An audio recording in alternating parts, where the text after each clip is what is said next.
now continue and speaking, or we starting to speak about quantum computing within European context, and we have very exciting speakers planned today to help us with this. And as a first speaker, I'm very glad to welcome here on stage Professor Tommaso Calarco, and he's an Institute of Quantum Control in Forschungszentrum Jülich currently.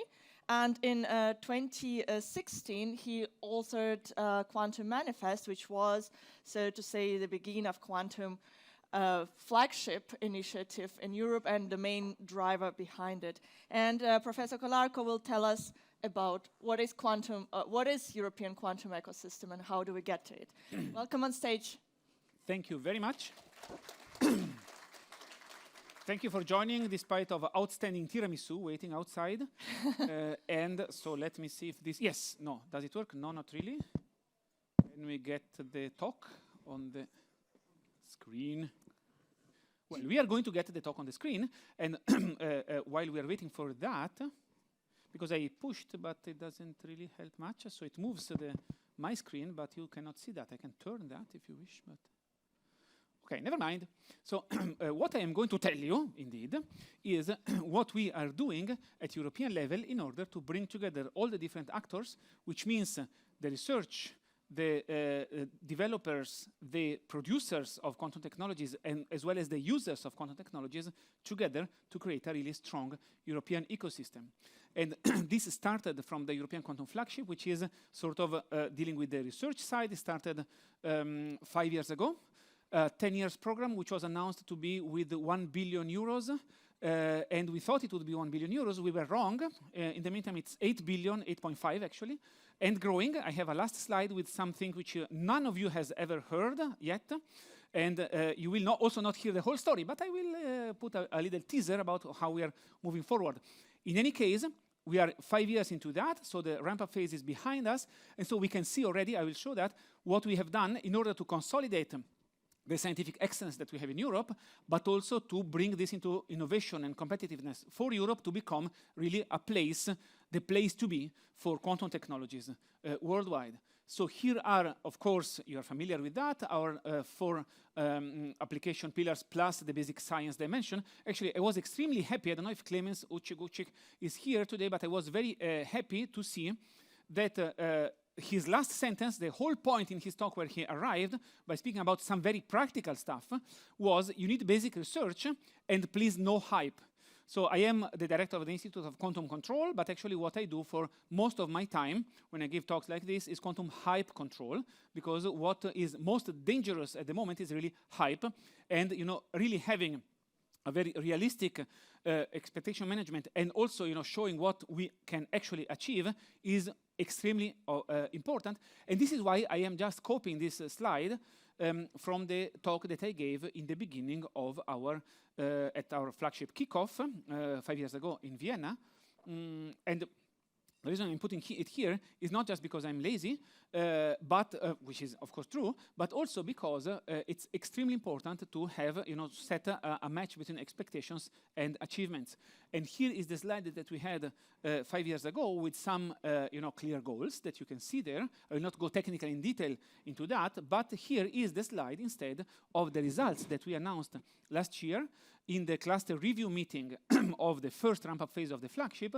And you can see that almost all of the goals have been achieved, and some have been, overachieved. For instance, one which is very, very nice, I would say, is that quantum advantage, practical quantum advantage, which was something which we thought is more for the midterm or 6 years time, is something that has been achieved in Europe already on some problems, which are, of course, not yet of commercial interest, not yet, very, very, very far away from those, pharma applications, for instance, that were discussed today, but already with some scientific applications which go one step beyond, what, for instance, Google with their artificial, extremely interesting, but artificial problem has shown. Here in this case, in Europe, for the first time, we have quantum simulators which can go beyond classical supercomputers in solving some specific many-body models. So again, it's very important to clarify, this is not something yet of any practical use, but it is of very strong and deep scientific use. Just one example of something which goes beyond what we had promised, and it has been achieved. This is essential. In the beginning, I did have, before the flagship started, we did have a meeting with one prominent head of cabinet of the European Commission, of a vice president of the European Commission. I can say that because this was far away in the past, so nobody remembers anymore. But this person told us, and Gustav Kalbeck here, who will speak after me, knows very well who he is. He said to me and to Rainer Blatt, one of the pioneers of the field, I know that you are serious scientists, but could you please do some BS for me? Because I need to, sell upstairs that we can, I don't know, can you tell me that we can solve the climate change problem with a quantum computer, okay? And what was at stake was a big chunk of money, a big carrot. And we looked at each other in the eyes and we said, okay, should we now overhype? Because the carrot was very big. And then we came back home and we had a 3-hour discussion with the Scientific Advisory Board with several people who were either already Nobel laureates or would become Nobel laureates. And for 3 hours, we discussed, do we BS or do we not? The decision was fortunately not, very much in line with Clemens's talk today. And here you see the outcome of that. Because what we have in our strategic research agenda is really something which the community knows that is feasible. It doesn't know that it will be done with a certain time, but it is realistic to do so. And in fact, we have been able to achieve that in each of these fields.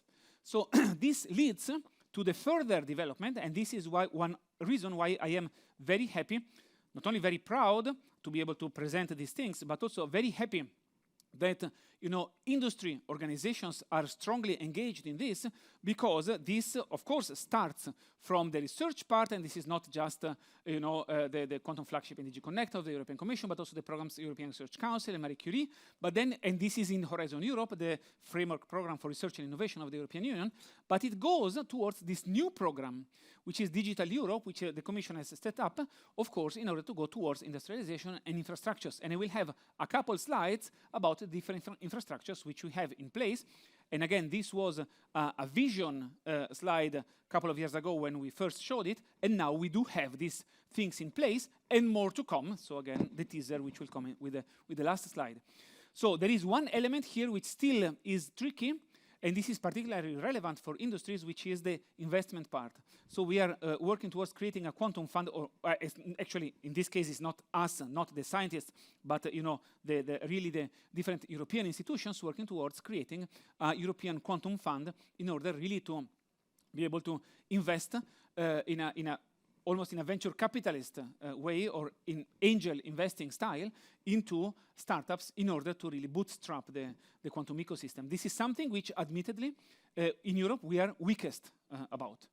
We do not have a Silicon Valley venture capital here. We have visionary venture capitalists. We have several increasing number of investors which go in that direction, but still there is a gap between Europe and the US, and the European Commission and the European Investment Bank and European Investment Fund, they are working towards closing that gap, thankfully. So here is a sort of a slide which, it has the Commission logo, so I stole that from Gustav and colleagues, which shows where we come from. Okay, so the flagship ramp-up phase, but now this Digital Europe program, which we mentioned, there are already, we call them the 7 sisters. So from the flagship, as I showed before, already the first prototypes of quantum computers and quantum simulators are coming out, and they can be deployed now within EuroHPC, the European Joint Undertaking for High Performance Computing. They can be deployed really and made available to users. So it's an essential dimension to make these toys available to people which are not just physicists which are happy with their toys, but people such as many of the colleagues which have given talks today and yesterday, which have real problems that they want to address. And so this is what this infrastructure HPC is going to do, and I detail it a little bit more in the next couple of slides. And then, of course, we have to move towards also the industrialization, in the sense of creating production capabilities, not only pilot lines, but really the possibility to scale up larger and larger batches of the possibility of realizing these devices to make it more broadly available, not only, of course, in terms of quantum computing, which is this Euro HPC aspect here, but also in terms of quantum communication devices, which, as you know, is even much more mature than quantum computing, because we already have commercial devices which can be implemented in real life. I will show a little later a couple of demonstrations that we had a couple of months ago at the Digital Assembly in Stockholm. So what is this quantum computing and simulation infrastructure, which we call Euro QCS, or you could call Euro HPC QCS, quantum computing and simulation? The idea is that you take the first machines which those startups are producing. Those startups did not exist at the beginning of the flagship, and now we have, in essentially all platforms, startups in Europe which deliver these machines, and you want to put them in supercomputing centers in order to test the different platforms that you have, as well as develop applications, so giving access to users to that, lowering the threshold for access to this. And so this is already in 7 supercomputing centers throughout Europe, in many countries, both of Western Europe and Eastern Europe, so also widening countries. This is very important for the pan-European dimension of this undertaking, for broader support, but also broader benefit of what we're doing. And this is the computing side. Of course, we also have the communication side, in which, as we said, we integrate the existing commercial devices. Actually, and here is actually a sad story that I have to tell you. Because and maybe some of you have already seen this, but not in real life. So this you have seen in real life. This is a sort of a telephone, yeah? So, and in my other pocket, instead, I will switch it on so that you can see that. So this is a Samsung Galaxy Quantum. This is the first consumer electronic device which contains quantum technology of the second quantum revolution. It is not doing quantum communication, okay? It contains a quantum random number generator which can be used to enhance the security of classical communications. And this is both very good and very bad. It is very good because it contains IP produced through European projects. And it is very bad because you are not going to be able to buy it in Europe. You have to go to South Korea to buy it, because it is South Korea Telecom which commercializes it. And this is a fantastic example of exactly what we want to avoid in the next future, in the sense that we want to have an infrastructure which will also bootstrap a market and make the available devices for quantum communication not only available for use and benefit for the users in society on the way to create a future quantum internet, but also to bootstrap the market and create opportunities for those startups which are doing these things. One example is here, where I put, so this slide is here to show you that I still fit in my wedding dress, because I do not have many proper dresses. I'm a physicist. So, but when I presented this in front of all the ministers of the research and economy of the G20, of course, I had even to put on a tie. You see, I don't have a tie today. But this was the first time in which we showed, a three-way communication channel, the first, sort of the first nucleus of the future European quantum communication infrastructure, EuroQCI, between Italy, Slovenia, and Croatia. That was easy because it's in Trieste, which is very close to Slovenia and Croatia, fortunately. But in any case, this was done with one of the startups in essentially almost any country in Europe. Now we have startups which can deliver this kind of devices, which are going to be incorporated for the moment in national networks, and then they will be connected across the borders. And so this is a demonstration which is already 2 years old, and now there is a lot of progress. Again, this is no longer research, for which research is still necessary for the quantum repeater part, to extend the range of this from a few hundred kilometers to really continental and intercontinental scales. But still, this is something which exists. You can buy it, and soon, I mean, on a time scale of, let's say, half a dozen years, our consumers will be able to use this kind of devices. I had a discussion yesterday with the European Parliament, with the rapporteur of the Cyber Solidarity Act, which is about preparedness and response to cyber attacks from outside of Europe. And indeed, one of the things that they are considering is also to incorporate this. This is now part of the IRIS2 infrastructure for cybersecurity in Europe. So, well, that was one demonstrator that we had. And here is another one, actually 3 of them, which we had in the Digital Assembly in Stockholm. You have there a QR code by which you can download a fake video. I will explain in which sense it is fake. It is in the following sense that, so we had a demonstrator from Stockholm, from the place, a demonstrator of a job run via the cloud on a quantum computer sitting in Sweden, because of course it was the Swedish presidency, so we didn't want to upset them. So we did it there with a quantum computer in Chalmers, Göteborg, which ran a certain algorithm for a simple machine learning classification task. Of course, again, of no real practical use like the machine learning things which we have been discussing, but a first example which was running really there. We also had a gravimeter representing quantum sensing, a commercial gravimeter from the former company Muquans. By the way, one of the founders is the young entrepreneur Alana Spee, who is a Nobel laureate from last year, actually this year, Nobel laureate for quantum technologies, the first in the history, the first Nobel Prize awarded to quantum technologies. And in the past, he has founded this company which creates gravimeters. It uses cold atoms to sense gravitational fields in a way which is completely impossible otherwise. And the Commission is now thinking about creating an infrastructure, relying on these kind of devices. One of them is on Mount Etna, which can tell you when an eruption will come with some advance. And the Commission is thinking, about extending that. But I am already almost saying too much, and Gustav is looking at me very concerned, so I will stop here. And now I come to the reason why this talk was actually a fake talk. This video is a fake video, because when we had the demonstration of a three-way quantum communication network with heterogeneous technologies, with two different startups working among them, we had the famous corollary of Murphy's Law, the famous demo effect. So I stand here and I say, ladies and gentlemen, and now we give you the quantum communication demonstration, and then the famous last words come. Jose, can you hear us? And there is a black tile in front of you.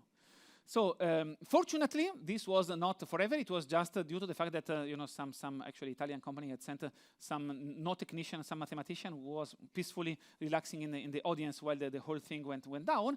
But then we grabbed them, and so we remade it. And so there is a demo which is working. It was edited, okay, so you get the video with the real thing working, but it was not the first try. But it also helps to show that this thing is for real. So it is by no means a trivial thing. So when we achieve it, it's not something which you say, oh yes, sure, anybody can do that. But it really requires some very strong technological achievement to be able to do that. So ecosystem means also industry, and so Bitkom is a very important player at national level, and of course the Quantum Industry Consortium, QUIC, is another important player at European level. So here you see that now we are growing to comparable size in much shorter time, comparable size to the Quantum Economy Development Consortium, QEDC, from the US.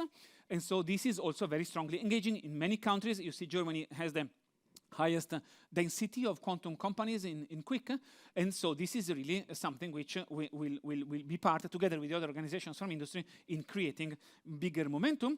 One important aspect was that recently the European Parliament has approved, I think it was signed like 2 days ago, the European Chips Act.